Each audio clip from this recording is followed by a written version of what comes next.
Ahoy! Tony Milazzo, you are live and on board from beautiful Marina Del Rey Harbor. And my guest today, live and on board, is Andi Wagner.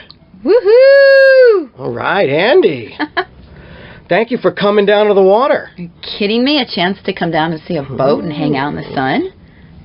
Why wouldn't I? Excellent. See you? Ooh, come on. Thank you. This is fun. Yeah, Andi and I have worked together before. Yes, we have. She's a really, really funny lady. She's a comedian. She's an actress. She's a mom. I'm a wife, a mother. Wife, mother. Did I leave anything out? Wife, mother, actress, comedian, adventure seeker. What else? Adventure seeker. Uh-oh, she came to the right place. She's on board Bella Notte. Right. All right, yeah. We're going to have to do some sailing adventures with you. I'm talking about. All right, some exploration. Yes. All right, so we're down here in Marina Del Rey Harbor. It's a beautiful day. She's on board the boat. Now we hold her hostage. I can't leave. If you could see, I've got my my ankles are shackled. Mm-hmm. She's all chained up in the galley. Chained up in the galley. Arr, bring up the gimp. Yeah, we're not going to let her leave now. So, have you boated before? Any boating? I have. My uncle is an avid boater in the Poconos of Pennsylvania, and he has 2 boats on Lake Wallenpaupack. Oh, okay. So we boat a lot. I went to school in Miami, University of Miami, and I've always been told, don't get your own boat. Have friends who own boats. So I made sure that I made a lot of friends that had boats. Smart move. So we would go to the Keys, and we would water ski, and I had the best 4 years of my life living in Miami and going to college and boating. Good for you. Yeah. Yeah, boating is a lot. I think it's a lot better in Miami because you can go places. There's things you can do.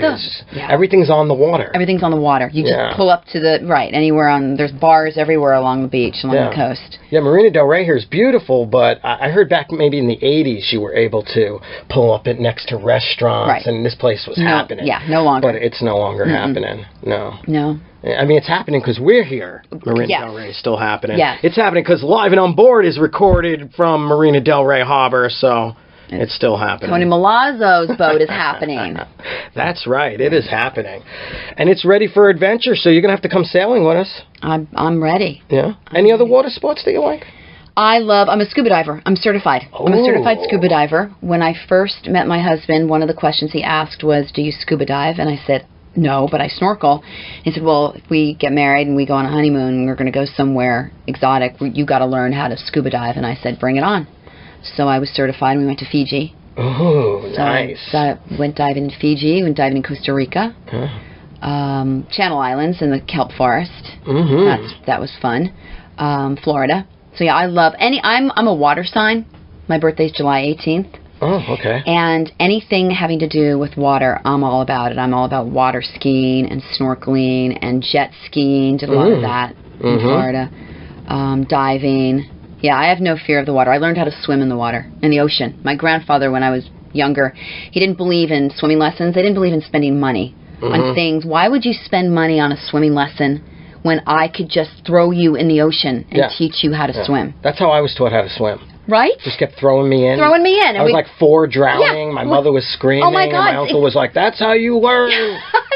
That's exactly what happened. It must be Italian. It's an Italian thing. It's an Italian thing. That and always backing into a parking lot for a quick getaway. Yeah, that's it. Never keep your back to the door. Never keep. Oh, my God. One-way boat rides. No. Yeah. That's funny. Very cool. So, have you been out boating right here in this harbor or no?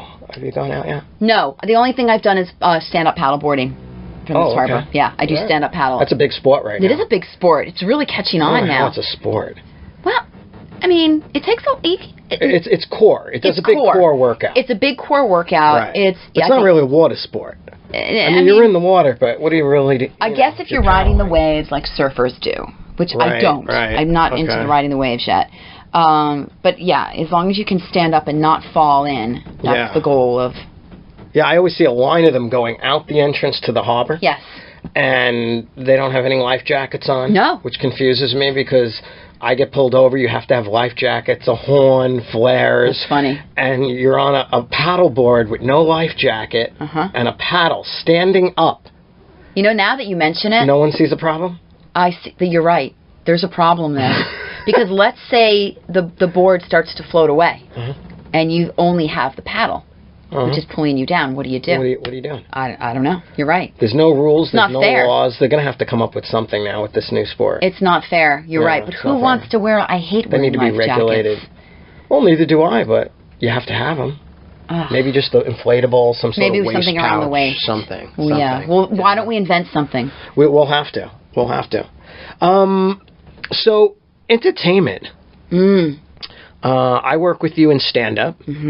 I haven't worked with you in acting yet. I know you do commercials, too. Talk to me a little bit about that. Like, what are you doing? What's your interest? What's happening with your acting? Maybe? You know, it's interesting. I think what's great about stand-up comedy is when you do it and you do it enough, you get really comfortable being in front of an audience. You get comfortable being on stage. And most importantly, you get comfortable improvising. Because if you forget your joke or somebody yells something out in the audience, you've got to be able to address that person, talk to that person, listen, and then get back to your set. So I think the listening skills of being a comedian has made me a better actor, better actress, because I now am, first of all, I also have more confidence, because I think we were having this discussion before we actually were on the air, that a lot of casting directors like comics to come in and audition for them because they know that we are confident. We're used to being in a large group with a bunch of people staring at us, a bunch of strangers, and it doesn't rattle us. And a lot of casting directors like comics because when they audition for them, they will come up with improvised lines. They won't just stick with the script. You know, I think when you walk in on an audition, one of the questions that's important to ask is, can I have fun with it? Can I have fun with the script? And if they say yes, then that's your carte blanche to add some of your own personality and make it better, make it more fun. Yeah, make it your own. Make it your own. And I think a lot of actors, when they audition, whether it's, I don't know, commercials, they are afraid to sort of put their own personality in, and they get stuck on looking at what's just on the page, and that's it. Yeah.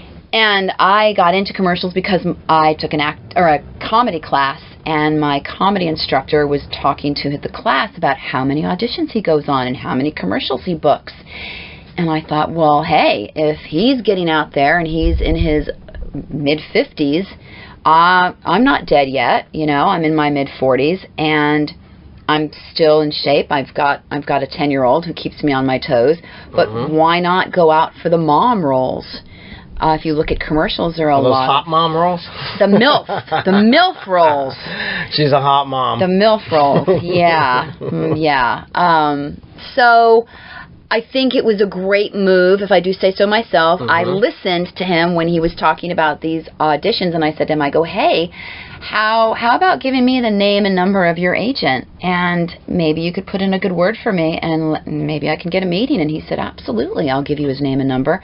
That's your first step. I mean, you get the name of an agent.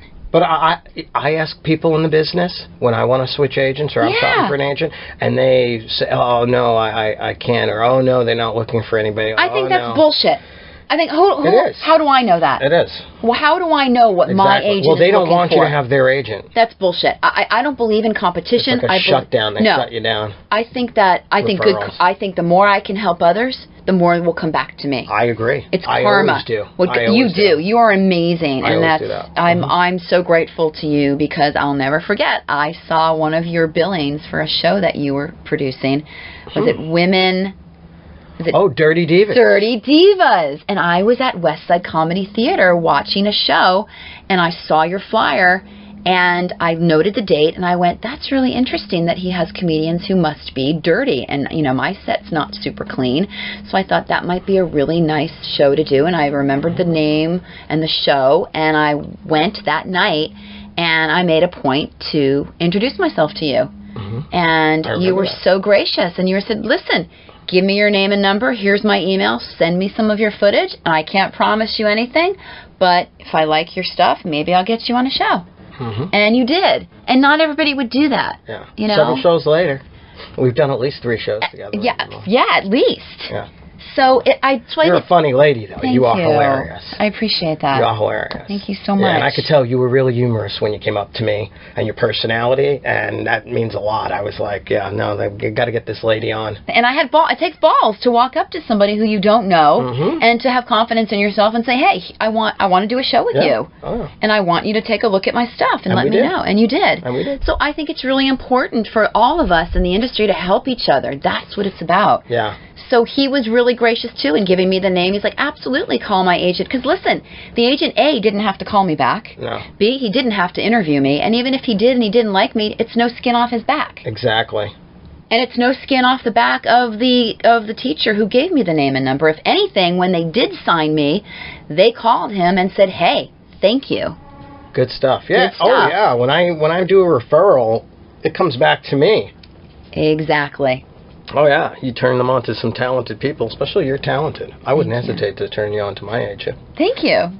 You know? Fabulous, because I'll be looking for a theatrical agent. That's how it starts. Yeah, of course. You know, I like that it starts commercially. It gets your feet wet. So where did it start? Like, when did you get bitten by the bug? When did you realize, like I was pushed into it by the family at a very, very young age. Yeah. A lot of families say, oh, no, that's not for you. There's all different stories when I have people on my shows. What's your story with entertainment? Yeah, I admire your story that it was celebrated for you to get into dance and for you to go into theater, and your parents and grandparents supported you. Yes, I've had full family support since. Which is amazing. I think a lot of people, a lot of kids, if you ask them, don't have that. Mm-hmm. And I had an unconventional childhood where my grandparents raised me. My mom was on her third marriage. My father took off, so I never met my dad. And my mother just wasn't able to take care of a child. I think she basically had a nervous breakdown. And my grandparents said, we'll take her in. And they had already raised 3 kids, and they were in their 60s. So my grandfather was old school Italian. He had done some things in vaudeville. And what I'm thinking is, I think he always wanted to be an entertainer.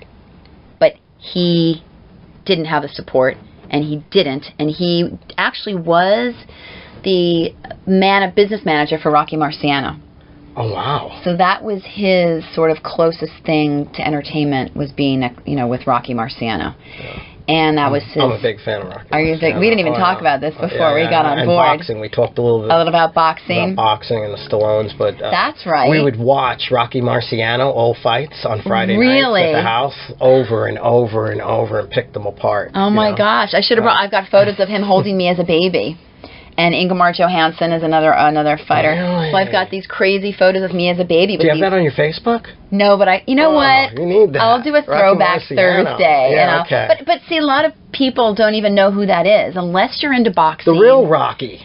Yeah. That's Rocky. That's why Rocky was called Rocky. So right? Sylvester Stallone was Rocky Marciano fan, you know? Yeah, so I don't usually tell a lot of people that because they don't get it. They don't know who he is, or if they're not into boxing. So I do think my grandfather did have his foot in entertainment, and for whatever reason, it didn't work out, so that when I was younger and I used to sit and watch television shows, he used to have me watch Benny Hill. Do you remember the Benny Hill show? I couldn't sit through them years ago, and now I actually find them funny, but I couldn't sit through them when I was young. Well, I had no choice because It wasn't my thing. I didn't get it. All the jokes went over my head, but I was sitting there watching them with him and watching Merv Griffin and Michael Douglas and all these talk shows, and I wanted to be an entertainer. And even in high school, I was in the plays. I won an award in one of the high school plays for Best Supporting Actress, and they didn't. It wasn't celebrated. It was, oh, that's nice. So I sort of suppressed that whole acting thing, and I moved out to California from Miami. I actually was on The Dating Game. I was a contestant on The Dating Game. And that was my free trip in my junior year of college to get to California. And once The Dating Game, it was with Jeff McGregor. And sitting there on The Dating Game, once I felt the energy of the set and the directors and the stage managers and in the makeup chair, I was like, this is it. I've got to do, this is great. This is exactly what I want to do. But that little voice from my grandfather in my head was, you can't be an actress. You've got to have a real job that gets you a paycheck on a weekly basis. And if you're an actor, how are you going to pay the bills? So I remembered that, and after being on The Dating Game, I begged the executive producer to let me intern on the dating game. And from that, I continued to work on game shows like Love Connection, and I worked with Rack Clark and Dick Clark on People Are Funny and Kids Say the Darndest Things and all of these different shows. And then I worked for MTV, and I was a contestant coordinator. I was always behind the scenes. Even though I wanted to be in front of the scenes, I was always behind the scenes. And on this one day when I was behind the scenes, I was getting the contestants ready. We were shooting a pilot, which, as you know, a pilot is shot before they put all the money into the regular shows. And the person who they had chosen to be the co-host, they had already chosen a host, but they had the co-host. She came in drunk from the night before, and she couldn't remember her lines. And it was a pop culture trivia game show. She didn't have that many lines. It was, hey, welcome to Trashed. That was the name of the show. Yeah. And they fired her on the spot and looked at me and said, Andy, you get up there, you do it. Because I had done all the run-throughs with all the contestants. So I knew how to... And there you go. What happens? Timing's everything. Timing. Right We just had at this... the right time. Being at the right place at the right time, a little bit of luck, talent, and having the chutzpah or the balls to get up and do it. Because I could have looked at them and went, oh my God, I'm not going to get up. I did say, but who's going to take care of the contestants? They're like, don't worry about that. Go into makeup, go into wardrobe, get up there. You'll get a production assistant for that. Yeah, duh. Yeah, I was an intern. I was conscientious. I wanted to make sure that the contestants were taken care of. And that was, I'll never forget, I didn't even have an agent, but I had a friend. Actually, it was an acting director by the name of David Beard, and he said, "Listen, I got a friend who's an agent at William Morris. They'll make your deal." John Ferreter. John Ferreter was new. He was fresh. He's like, "I'll sign her on. She's already got the gig at MTV. $650 a show." And I thought that was huge money. Huge. Are you kidding? I was like 23 years old. So living large, signed by William Morris. Long story short. You know, you go on auditions. If you don't nail something within the year, you're no longer the color of the month, the flavor of the month. Oh, yeah. And I fall back. Yep. In the B and C file.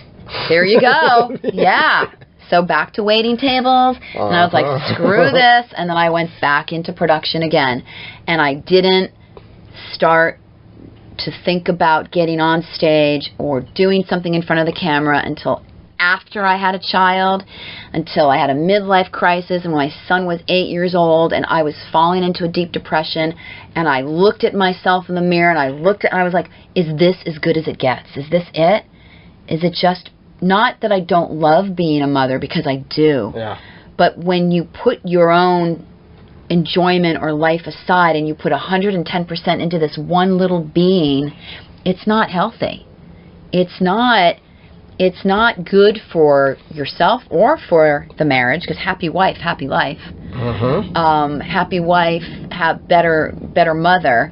And I remember sitting on an airplane and the flight attendant telling us, when the oxygen mask comes down, put it on yourself first, then the child. Where I think a lot of moms, we forget that. You know, I don't know whether it's society makes us feel guilty that we've got to pour all of our time and energy into our child. And then when they're in college and we're already old, haggard, fat, tired, in our 50s, right? So anyway, I had an epiphany, and I realized that either I was going to go on Prozac and Lexapro and continue getting facials during the day and letting my life pass me by, or go after my dream.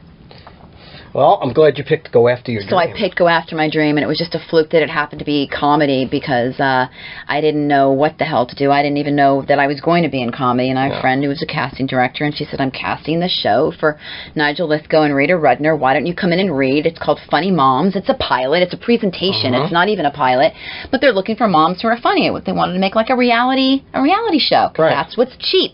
That's what everyone's doing now. Yeah. And I called up a friend who was a comic, and I said, you got to help me write some jokes. I've never done this before in my life. I went online. I bought a book. Judy something had this, Judy, I don't even know her name, but she was a comic. She wrote a couple books. I pulled the book out, read the book front to back, and taught myself how to write a couple jokes. and auditioned for Nigel Lithgow and Rita Rudner, and the show never went anywhere. I never heard back. I did fly out to Vegas to perform in front of them with 20 other girls, but what that did was it ignited something. It opened, it's sort of, I like to say, the beast within was awakened.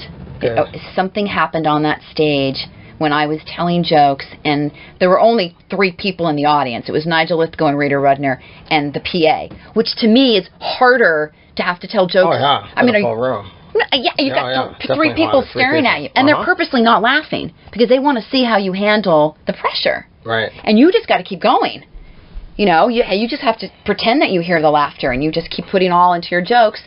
And I got off stage, and it felt like I had just done 3 lines of coke.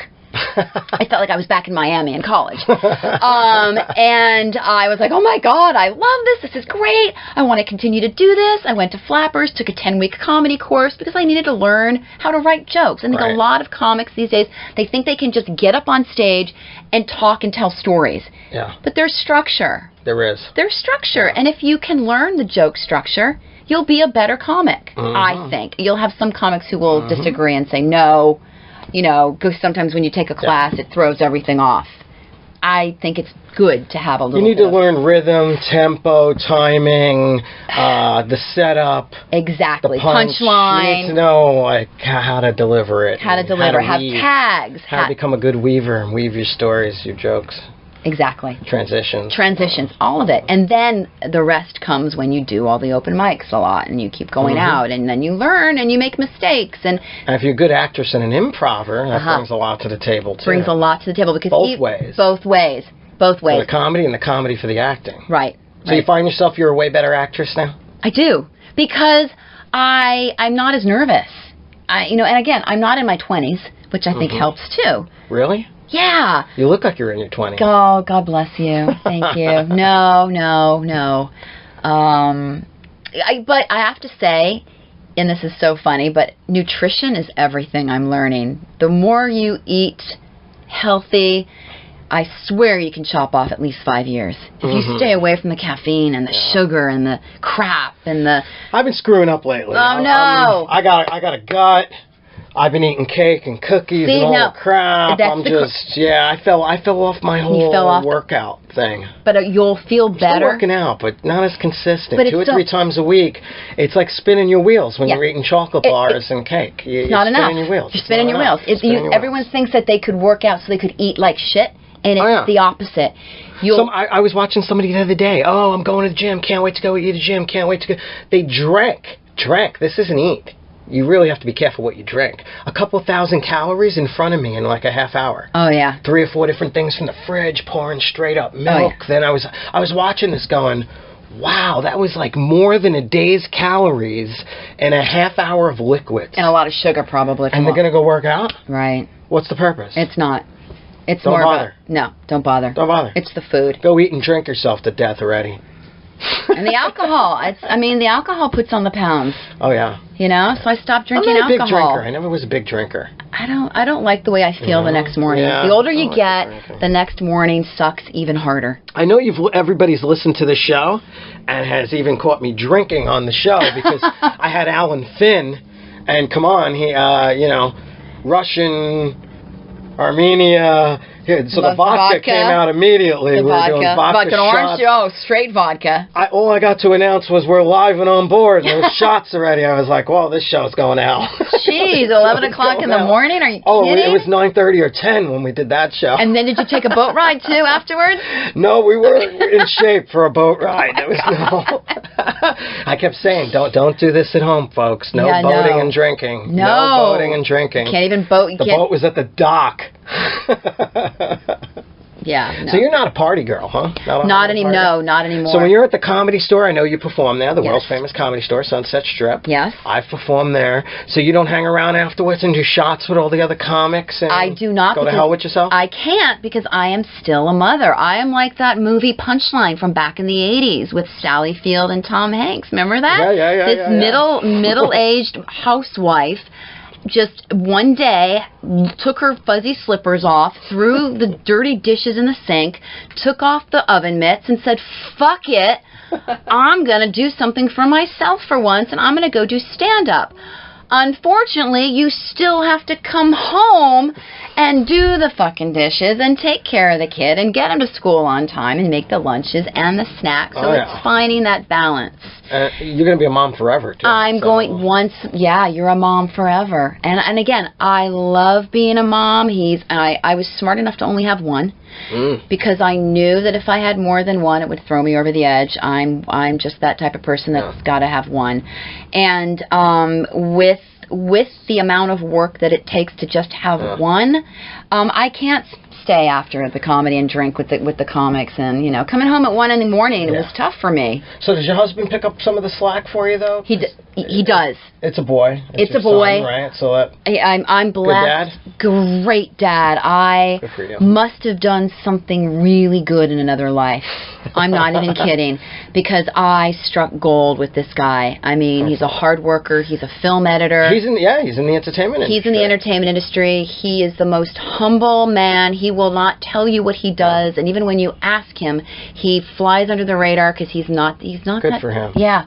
And he's worked on some of the big films that you've been an actor in. Yeah, we worked on Titanic together. With Cameron. Yes. And he's worked on what? Armageddon? He's worked on Armageddon. He's worked on Pearl Harbor. He's worked on Speed Racer. He just did Transformers 3, Transformers 4.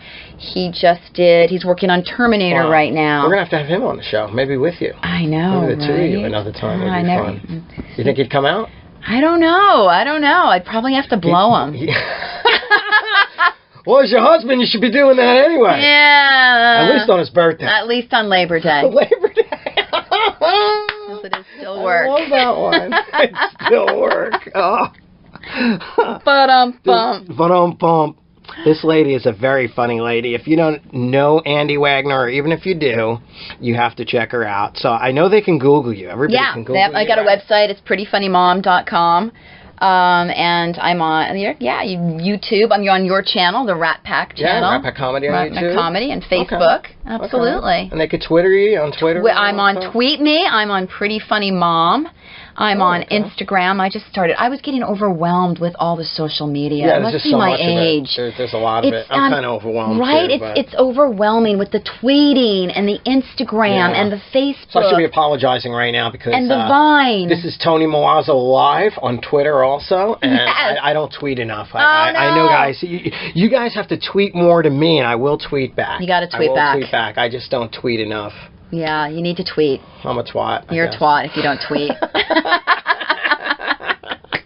As long as you're twatting, it's okay if you're not tweeting. Exactly. Now, we're going to have to go in a minute, but before we go, I have to ask you this. Okay. We've heard some of the past. We've heard some of the present. Now what I want to hear is, what does the future hold? Do you have certain goals that you want to reach? Do you pressure yourself over it? Is there someplace you're going? Where do you see yourself 1 year, 5 year, 10 year from now? Wow, that's a lot. That's a lot of big questions, but it's kind of all in one for you to just run with and say whatever you want. That's an encompassing question. Yeah. Here's what I learned. I read a book by Eckhart Tolle called The Power of Now. And what his book taught me is that all that really matters is right now. This instant, because this could be taken away. I could step off your boat right now, fall in the water, hit my head, have a concussion, and that's the end of story. So I focus on the now. Do I think of the future and say, do I have dreams? Would I like to be on a sitcom? Absolutely. Would I like to someday be on a Disney show so my son can watch his Disney show and I'm a mom on the Disney television? Absolutely. But what's important for me is that I'm healthy, I'm happy, I enjoy life, I live to the fullest, I give back, I believe in karma, I believe in kindness, I say hi to strangers, I smile to strangers. I want to make it a better place, a better world. And again, it's about the now. It's focusing on the now. And that's all that I'm really concerned about right now. We were talking about how we met, too. That's probably a key factor in how we met, because you had great energy, great person, very friendly, smiley, sincere, very rare genuine, rare in LA, eye contact, really taking the time. That will get you far, so please always be yourself, no matter what happens here. That's the best. That's for everybody. Best advice. Just be yourself. Do what you love. Do what you love. Do what you love. You'll never have to work a day in your life. Do what you love and the money will come. Yeah. You know? I'm almost annoyed when people say to me about auditions and stuff, did you get it? Did you get it? I do them as performances and don't look back. That's it. And if they contact you, it's like, wow, and you go do it. If you know, it's all about, I'm loving it. Yeah. I love the auditions. Oh my God, you're the whole only process. I love, to me, Love I'm it. acting. Every audition. I'm entertaining. I'm Every entertaining. audition. Every audition. I make friends, I shake hands, Yes. I read my card. Yes. I'm having a great time. And even if you think you're not right for the role, Yeah. even if you think you had a shitty read, you never know what that person in the room is going to work on next. And they're going to think of you for the next project. I mean, I don't want to say, you know, I was just going to say, I don't care if I get the role, but I mean, it's nice to get the role. Yes. And it's nice to do something you love and get to do it on a regular basis, but you, I'm you still walk having in, fun doing it. and if you walk in with that attitude, like I don't care, it's better in a way. Oh, You're yeah. not desperate. Oh, You're yeah. not showing desperation. All these other actors are competing. Ugh. They're talking to each other outside the audition. I don't talk to anybody. I separate myself from the crowd, go Do where you nobody really? else is. Yeah, at auditions, I separate myself from everybody else. Interesting. That I do not socialize, smile. Really? No, I'm the man. I'm the opposite. I Yeah. will sit there but I will smile at everyone and I will put people at ease and know that I'm not here to compete. And I feel like those people are trying to distract me. Taking Really? my eye off the ring, off the golden ring. Yeah, Really? what I'm going for. Interesting. Distract you. I can't make my same choices. I'm not focused. Oh. It gives me the edge. I want the edge. I like to observe. I observe all the other actors, and I can listen. And sometimes I observe what goes on before they walk in to the room, and I'll hear something the director might say to them as they're walking in that they might not say to me when I walk in. So I'm kind of like, I like to be Picking this. up on things. Yeah, I like to be this kind of fly on the wall. Yeah. You that know, gives you the edge. It does, but I understand. I see your point too. I see the importance of sort of zoning out, just being in your own zone. Yeah. Yeah. And it's not even like, you know, I'm the superstar thing and I have a huge ego. No. Well, maybe it is. No, I'm just kidding. You? No. My friends would go, no, Tony, a big ego? No. No. That gets you the role sometimes. Yes, it does. And again, we were talking instinct. Yeah. God, trust your gut, trust your instinct. Yeah. Go with it. Yeah. You know? Yeah. Always trust your instinct because it knows. Yeah. You already have the answer inside you. Just listen. Yeah. Good stuff. Good Good to stuff. leave off that way. Right? We're going to have you back. I'd love to come back. And we're going to do some boating. Let's sail away. Plenty of adventure. Plenty of adventure. You're a fun lady. Thank you. And you're really funny. Go check her out. Go support her in her shows. Check her out on YouTube. Give her an email. I'm sure she'll get right back to you, too. Google me, Andi Wagner. There you go. All right. I'm going to take us out. Sweet. You've been with Andi Wagner and Tony Milazzo, live and on board in beautiful Marina del Rey Harbor. Boy, thank you.